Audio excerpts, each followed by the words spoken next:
নমস্কার, এই মুহূর্তে প্রাইম নিউজে সবাইকে স্বাগত। আমি রয়েছি আপনাদের সাথে, এখানে আসছি, চোখ রাখছি খবরে। খোয়াইয়ের পর এবার শান্তির বাজার। শুক্রবার শান্তির বাজারে বেশ কিছু উন্নয়নমূলক প্রকল্পের উদ্বোধন করলেন রাজ্যের মুখ্যমন্ত্রী ডাক্তার মানিক সাহা। উন্নয়নমূলক প্রকল্পের উদ্বোধন, সেটাও একসাথে কয়েকটা জনমুখী প্রকল্পের। শুক্রবার শান্তির বাজারে রাজ্যের মুখ্যমন্ত্রী ডক্টর মানিক সাহার হাত দিয়ে উদ্বোধন হলো বেশ কিছু উন্নয়নমূলক প্রকল্পের, যেগুলো জনহিতে কাজে লাগবে। উদ্বোধনের পর মুখ্যমন্ত্রী ওনার ভাষণে সবার উদ্দেশ্যে বলেন, আগরতলা মেডিকেল কলেজে এখন পর্যন্ত 9টি কিডনি প্রতিস্থাপন করেছেন চিকিৎসকরা। এখন রাজ্য সরকার চিন্তাভাবনা করছে ত্রিপুরা রাজ্যেই লিভার, হার্ট প্রতিস্থাপন করানো যায় কিনা। মুখ্যমন্ত্রী স্পষ্ট ভাষায় জানালেন, স্বপ্ন দেখতে হবে, তবেই জীবনে সফল হওয়া সম্ভব। আপনারা দেখেছেন কিডনি ট্রান্সপ্লান্ট, 9টা কিডনি ট্রান্সপ্লান্ট হয়েছে। যারা দিয়েছেন তারাও ভালো রয়েছেন এবং যারা পেয়েছেন তারাও ভালো আছেন। আমরা সেখানে আজকে আমরা ভাবছি যে আগামী দিন ড্রিম দেখতে হবে, স্বপ্ন দেখতে হবে। আমরা এখানে কেন না লিভার ট্রান্সপ্লান্ট হবে না, এখানে কেন না হার্ট ট্রান্সপ্লান্ট হবে না। এইভাবে আমাদের এখানে আজকে আমাদের সময়ে মাত্র 11টা থেকে 13টা আমাদের এমবিবিএস সিট ছিল। এখন ত্রিপুরাতে কত এমবিবিএস এর সিট? 550টা। বিডিএস এর সিট একটা ছিল, আজকে সেখানে আমাদের 63টা সিট হয়েছে বন্ধুগণ। শুধু কথা প্রসঙ্গে তিনি বললেন, আগামী দিনে হয়তো রাজ্যে বিরোধীদের খুঁজেই পাওয়া যাবে না, তাদের দেখতে হলে মাইক্রোস্কোপ লাগবে, কেননা তারা তো জনগণের আস্থার মধ্যে নেই। গত 1 বছরে গোটা ত্রিপুরা রাজ্যে মুখ্যমন্ত্রী খোদ জনমুখী প্রকল্প বাবদ 1500 কোটি টাকার উদ্বোধন এবং শিলান্যাস করেছেন। সবটাই কিন্তু রাজ্যের মানুষের স্বার্থে। রাজ্যের মানুষ যাতে ভালোভাবে থাকতে পারে, সেটাই এই সরকারের মূল লক্ষ্য। বলছেন কি, যখনই কোনো ভুল করেন তখন বলেন ঐতিহাসিক ভুল। তোমরা ঐতিহাসিক ভুল করতে থাকো, তোমাদের মাইক্রোস্কোপ দিয়ে আগামী দিন দেখতে হবে। আমি নিশ্চিত পাওয়া যাবে না কাউকে। এখন যে কয়েকজন আছেন মানুষ, তাদেরকে দেখেছেন সারা ভারতবর্ষে টিম টিম করে সবাই ত্রিপুরার দিকে নজর। কিচ্ছু লাভ হবে না বন্ধুগণ। আমরা মাননীয় প্রধানমন্ত্রী বলছেন চৌকিদার হুঁ, আমরাও বলছি মে চৌকিদার হুঁ। তা কোনো রকম কোনো জায়গার মধ্যে যাতে অশুদ্ধ না হয়। আমি যে অনেক দিনের এই 35 বছর এবং এই যে কংগ্রেসের 5 বছরের রাতে এই ধরনের পরিবেশ তৈরি করেছে, এর থেকে বেরিয়ে আসতে হবে। অনেকের মধ্যে অনেক সমস্যা আছে আমি জানি, কিন্তু আস্তে আস্তে করে টাইম লাগবে। সেইগুলো আমরা চাই যে আমাদের লোক যখন বেরোবে তখন যেন কয় না, এই ত্রিপুরা সরকারের এত ভালো করছেন এবং এক একজন ব্যক্তি তারা। শান্তির বাজারের মানুষ খুবই খুশি হলেন মুখ্যমন্ত্রীর ভাষণে। মুখ্যমন্ত্রী সভায় উপস্থিত প্রত্যেককে একটা কথাই বললেন, একে অপরের সাথে মিশে চলতে। ব্যুরো রিপোর্ট, নিউজ নাও। ঊনকোটি জেলার পুরাতন ও নবনির্মিত জেল কারাগার পরিদর্শন করলেন মন্ত্রী টিঙ্কু রায়। নতুন কারাগারের কাজ চলছে ভালোভাবে, দ্রুত কাজ শেষ করার নির্দেশ দিলেন মন্ত্রী বাহাদুর। ঊনকোটি জেলায় নতুন জেলা কারাগারের নির্মাণ কাজ দ্রুত করার লক্ষ্যে শুক্রবার দুপুরে জামতলায় নির্মাণাধীন নতুন জেলা কারাগার পরিদর্শন করেন মন্ত্রী টিঙ্কু রায়। তার সঙ্গে ছিলেন সংশ্লিষ্ট দপ্তরের আধিকারিকরা। পরিদর্শন শেষে সংবাদ মাধ্যমের মুখোমুখি হয়ে মন্ত্রী দীর্ঘদিন ধরে বন্ধ থাকা নির্মাণ কাজ পুনরায় গতি এনে চলতি বছরের ডিসেম্বর মাসের মধ্যে কাজ শেষ করার লক্ষ্যমাত্রা নির্ধারণ করে। এই বিষয়ে সংশ্লিষ্ট দপ্তরের কর্মকর্তাদের সঙ্গে বিস্তারিত আলোচনা হয়েছে বলেও তিনি জানান। আমরা আসলে নতুন জেল যেখানে নির্মাণ হচ্ছে সেখানে আইজি যিনি জেল দেখেন তিনিও রয়েছেন।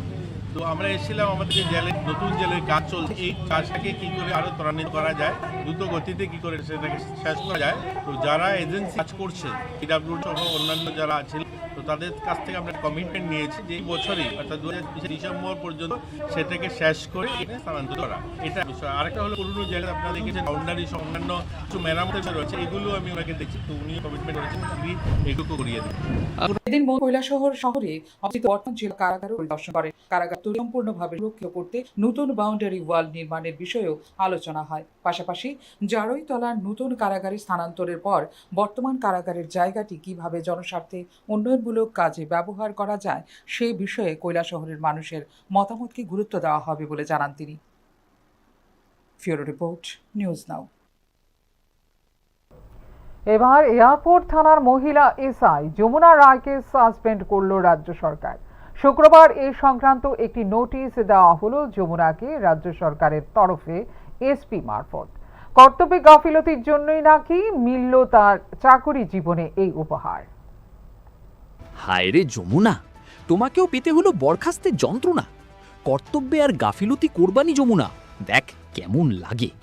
শুক্রবার এয়ারপোর্ট থানার মহিলা এসআই যমুনা রায়কেও নাকি সাসপেন্ড করল রাজ্য সরকার। উর্দি গায়ে আছে মানেই আপনি যা খুশি করবেন যে কোনো জনগণের সঙ্গে, এটা কিন্তু মেনে নেওয়া যায় না। রাজ্য সরকার কিন্তু এই বিষয়ে খুবই কঠোর মনোভাব সম্পন্ন। একদিন আগে এই থানার ওসিকে সাসপেন্ড করলো রাজ্য সরকার, ঠিক পরের দিনই আরেকজন মহিলা এসআইকে একইভাবে করলো সাসপেন্ড। এই দুটো ঘটনা কিন্তু প্রমাণ করে দিল রাজ্যের মুখ্যমন্ত্রী যে কথায় এবং কাজে এক। অন্যায়ের সঙ্গে তিনি কখনো আপোষ করেন না। এই দুইজনের বরখাস্তের বিষয়টা কিন্তু তার জলজ্যান্ত প্রমাণ। অভিযোগকারীর পক্ষে আইনজীবী যমুনা রায়ের সাসপেন্ডের বিষয়টা জানালেন মিডিয়াকে। এয়ারপোর্ট থানার ওসি সাসপেন্ড হয়েছে এবং আজকে আমরা কোর্টের মাধ্যমে জানতে পেরেছি যে আজকে WSI যমুনা রয়ও সাসপেন্ড করলো সরকার, এবং ওনাদেরকে একটা আমরা রেকর্ড দিয়েছিলাম কোর্টের। যমুনা রায়ের সাসপেন্ড হবার ঘটনাটা সত্যিই নাড়িয়ে দিল গোটা পুলিশ প্রশাসনকে। মহিলা বলে আলাদা কোনো ছাড় একদমই ছিল না রাজ্য সরকার। অভিযোগকারীকে নাকি ফোন মারফত থানায় আসতে হুমকি দিয়েছিলেন এই যমুনা, আর এটাই তার জন্য কাল হয়ে গেল। তার সাসপেন্ড হবার খবর ছড়িয়ে পড়তেই সাধারণ জনগণ থেকে একটাই আওয়াজ উঠতে শুরু করলো, হায় রে যমুনা, দেখ কেমন লাগে এখন। Bureau report, news now. ICFAI ইউনিভার্সিটির উদ্যোগে আগরতলার রবীন্দ্র ভবনের হল নাম্বার 1-এ 1000-এরও বেশি কৃতী ছাত্রছাত্রীকে সংবর্ধনা জানানো হয়। শুক্রবার অনুষ্ঠানে উপস্থিত ছিলেন মন্ত্রী সুধাংশু দাস সহ বিশিষ্ট অতিথিরা। শিক্ষার ক্ষেত্রে কৃতিত্ব অর্জনকারী 1000-এরও বেশি ছাত্রছাত্রীকে সম্মান জানাতে ইকফা ইউনিভার্সিটির উদ্যোগে আয়োজন করা হয় সংবর্ধনা অনুষ্ঠান। আগরতলার রবীন্দ্র ভবনের হল নাম্বার 1-এ অনুষ্ঠানটি অনুষ্ঠিত হয়। সেখানে প্রধান অতিথি হিসেবে উপস্থিত ছিলেন মন্ত্রী সুধাংশু দাস। এছাড়া উপস্থিত ছিলেন বিশ্ববিদ্যালয়ের কর্মকর্তা, শিক্ষক, শিক্ষিকা, অভিভাবক এবং অন্যান্য বিশিষ্ট ব্যক্তিরা।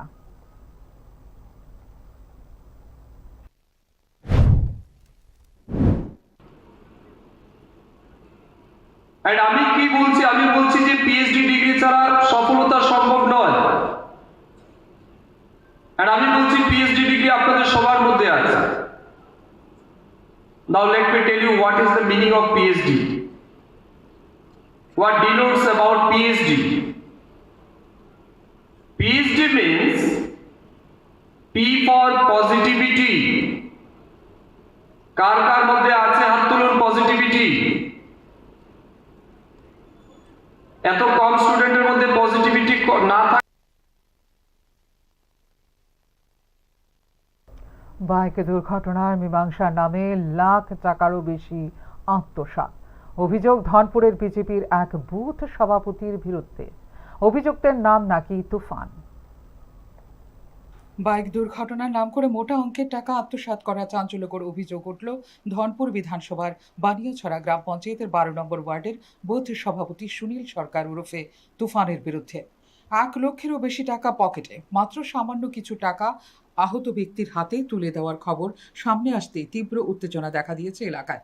ঘটনার বিবরণে জানা গেল, প্রায় 1 মাস আগে বানিয়াছড়ায় একটি মর্মান্তিক বাইক দুর্ঘটনা ঘটে। এতে কুকিয়াছড়ার বাসিন্দা আবুল মিয়ার ছেলে মান্নান মিয়ার বাইকের সাথে সংঘর্ষ হয় বানিয়াছড়ার স্থানীয় বাসিন্দা ভজন দাসের।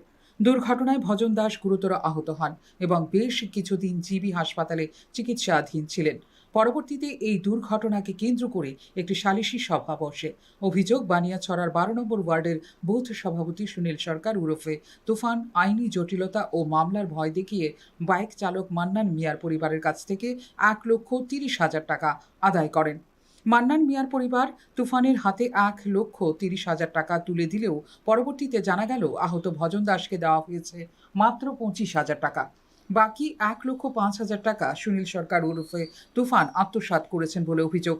বিষয়টি সামনে আসতেই মাথায় আকাশ ভেঙে পড়ে বাইক মালিকের পরিবারের। টাকা আত্মসাতের বিষয়টি স্পষ্ট হতেই বাইক মালিক মান্নানের পরিবার সোচ্চার হয়েছেন তুফানের বিরুদ্ধে। প্রতারিত 1,05,000 টাকা ফেরত পাওয়ার দাবিতে তারা মেলাঘর থানায় সুনীল সরকারের বিরুদ্ধে লিখিত মামলা দায়ের করার সিদ্ধান্ত নিয়েছেন। তখন জন মালিকে আপনার মনে করেন 25,000 পাইছে, রুগী 25,000 পাইছে, তাহলে 1 লাখ আমার 5,000 টাকা আমি চাই।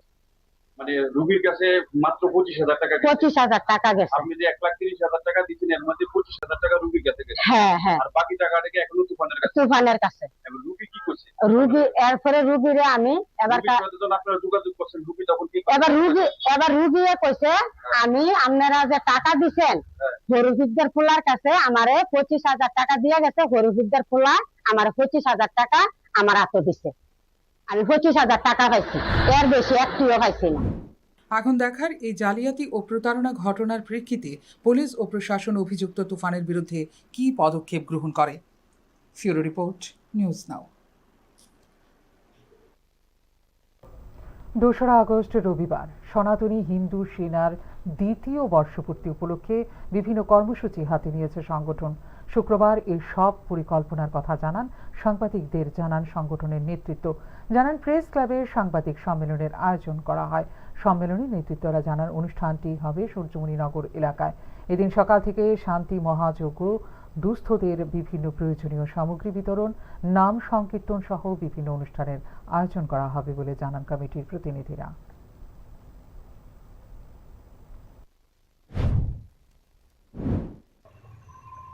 তারপর প্রসাদ বিতরণ, 2টা থেকে নাম সংকীর্তন শুরু হবে, রাত্রে 10টা পর্যন্ত চলবে।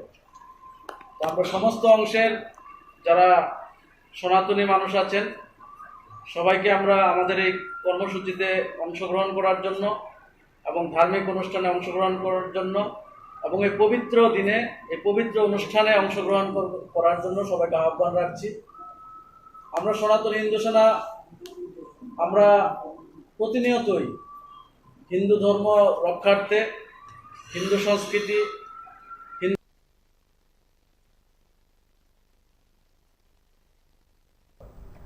2018 সালের 31শে জুলাই অনিয়মিত কর্মচারীদের নিয়মিতকরণের স্কিম বাতিলের প্রতিবাদে ত্রিপুরা অনিয়মিত কর্মচারী মঞ্চের উদ্যোগে কালো দিবস পালন করা হয়। শুক্রবার এ উপলক্ষে আইজিএম হসপিটালের প্রধান ফটকের সামনে বিক্ষোভ কর্মসূচি অনুষ্ঠিত হয়। বিক্ষোভকারীরা 2018 সালের মেমো প্রত্যাহার, 10 বছর বা তার বেশি সময় ধরে কর্মরত অনিয়মিত কর্মচারীদের নিয়মিতকরণ, সমকাজে সমবেতন এবং পাম্প অপারেটর ও ভাউচার ভিত্তিক কর্মীদের সমান বেতনের দাবি জানানো হয়।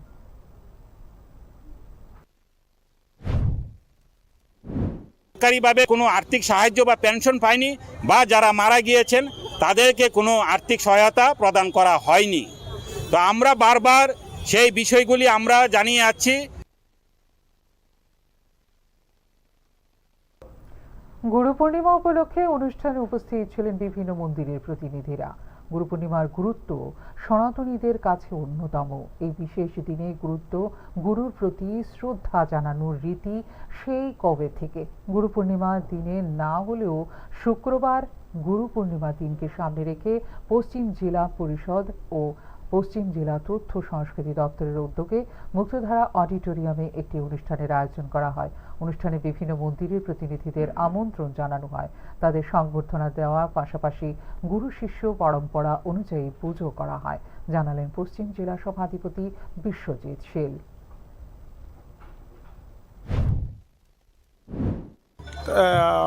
সেখানে গুরু শিষ্যের একটা পরম্পরা আছে। আমরা আগে গুরু গৃহ থেকে সমস্ত কিছু সেখানে পরিচালনা হতো, সেটা শিক্ষাই বলুক সংস্কারই বলুন সমস্ত কিছু আমাদের গুরু গৃহ থেকেই হতো।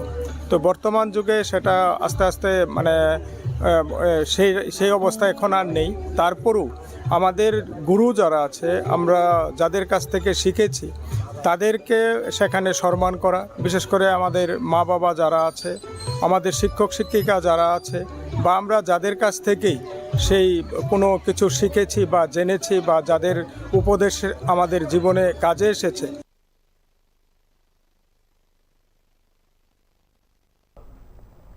এখনকার মতো এই মুহূর্তের সংবাদ এই পর্যন্ত। অন্যান্য আপডেটস দেখার জন্য অবশ্যই নজর রাখতে হবে নিউজ নামের পর্দায়। নমস্কার, শুভরাত্রি।